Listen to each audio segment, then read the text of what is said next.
প্রিয় দর্শক মণ্ডলী, আপনাদের সাথে দ্বিতীয়বারের মতো আমাদের যে ছাদ বাগানের লেবু গাছ সেটা নিয়ে কথা বলার জন্য হাজির হয়েছি। দেখেন, এখানে প্রচুর পরিমাণে লেবু এর আগে আপনাদেরকে আমি দেখিয়েছি। এখনও পর্যন্ত সেই লেবু খাওয়ার পরেও অনেক অনেক লেবু গাছে রয়েছে। আমরা প্রচুর পরিমাণে লেবু মানুষকে দেওয়া হচ্ছে, আশেপাশে আত্মীয় স্বজন প্লাস হচ্ছে আমাদের ভাড়াটিয়াদেরকে দেওয়া হচ্ছে এবং পরিচিত অপরিচিত লোকজনদেরকেও দেওয়া হয়েছে। আমরা নিজেরা অনেক খাচ্ছি। লেবু আল্লাহর রহমতে শেষ হচ্ছে না, এত পরিমাণ লেবু ধরেছে, অনেক লেবু। এখানে আজকে আমার বাবা বলেছে যে তোমরা লেবু গাছের লেবু যত লাগে এনে খাও, সমস্যা নেই, তোমার আল্লাহর রহমতে এই গাছে অনেক লেবু ধরেছে।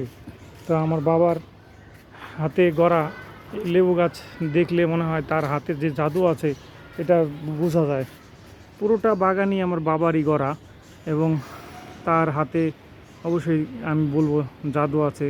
এত পরিমাণ লেবু ধরেছে, সে সযত্নে সবসময় খেয়াল যত্ন রেখে গাছগুলোর সবসময় সে পাশে থাকছে। এত সুন্দর, এত ফলন ধরেছে, মাশাআল্লাহ।